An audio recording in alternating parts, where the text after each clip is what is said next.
Bismillahirrahmanirrahim. Assalamualaikum warahmatullahi wabarakatuh. Rabbi shrah li sadri wa yassir li amri wahlul 'uqdatam min lisani yafqahu qawli.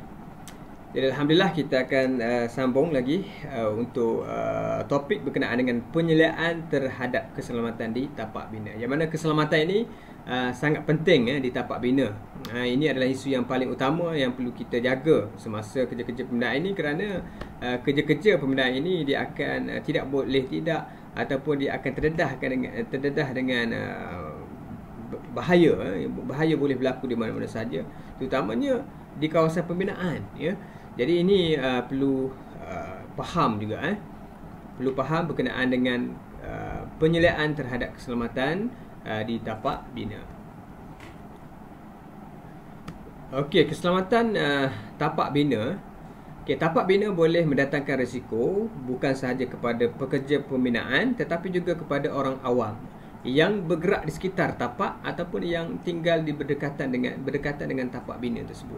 Dia akan memberi bahaya sama ada kepada pekerja ataupun orang awam di sekitar tersebut. Oleh itu pihak kontraktor perlu memastikan keselamatan pekerja mereka serta mengurangkan bahaya kepada orang awam. Pihak kontraktor perlu menyediakan peralatan keselamatan dan juga pengetahuan kepada pekerja mereka. Jadi untuk memastikan keselamatan di tapak bina, yang pertama sekali pihak kontraktor perlulah menyediakan peralatan yang selamat.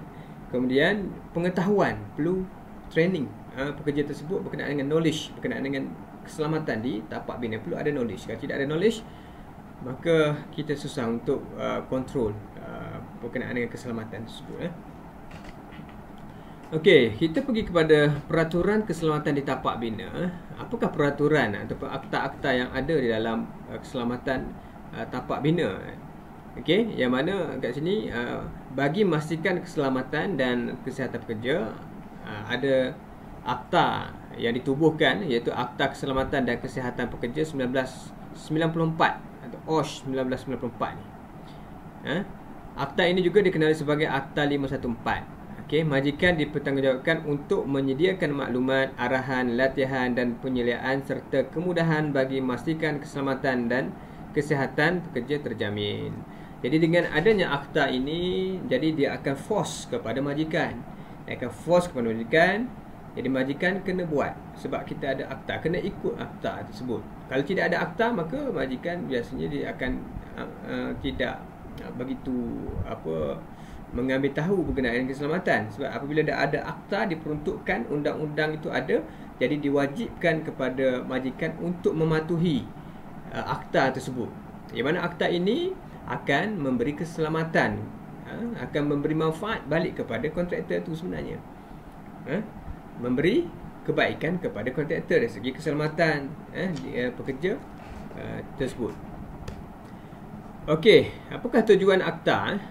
Okey, untuk memastikan keselamatan tadi kesihatan dan juga kebajikan orang-orang sedang bekerja. Yang kedua, melindungi orang-orang di tempat kerja, iaitu selain orang-orang yang bekerja lah kat sini. Okey, orang yang bekerja dan orang sekitar. Okey, itu akta dia tadi. Untuk mengelakkan sesuatu persekitaran pekerjaan yang bersesuaian dengan fisiologi dan juga psikologi lah kat sini Jadi kat sini untuk mengelakkan suasana kerja yang tidak tidak sesuai dengan keadaan struktur badan kita lah.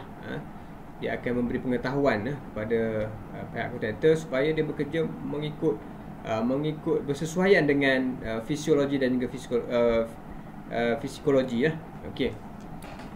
Okey, yang seterusnya mengadakan satu sistem perundangan yang berasas kepada peraturan-peraturan dan juga tata amalan industri di samping peruntukan akta. Okey, kewajipan am keselamatan di tapak bina. Okey, majikan, pekerja. So biasanya dua orang yang terlibat, iaitu majikan dan juga pekerja.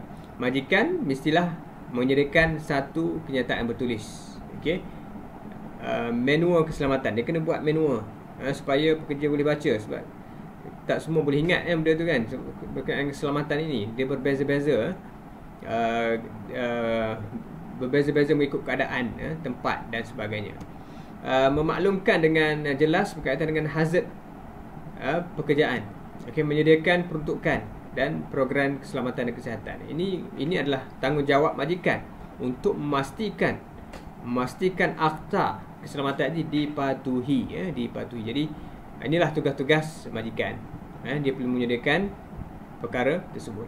Manakala apakah tanggungjawab pekerja? Tanggungjawab pekerja pertamanya perlulah memberi perhatian, perlulah memberi kerjasama, memakai peralatan perlindungan, mematuhi mana-mana arahan keselamatan. Itulah tadi, itu adalah tanggungjawab. Tanggungjawab untuk majikan dan juga pekerja perlulah bekerja sama di dalam kita memastikan keselamatan di tapak bina. Bukan untuk orang lain, tapi untuk keselamatan bersama. Okey, safety at work. Kita tengok sikit safety at work. Okey, amalan tabiat yang selamat. Okey, amalan tabiat yang selamat. Okey, mesyuarat penting keselamatan wajib diadakan sebelum kerja harian dilakukan. Biasanya sebelum kerja harian dilakukan, dia akan ada taklimat keselamatan oleh safety officer.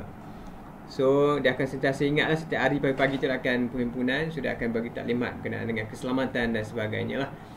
Okey, kemudian pemakaian topi pelindung diri yang lengkap sebelum memulakan kerja. Perlu memakai PPE lah. Okey, memakai PPE yang lengkap.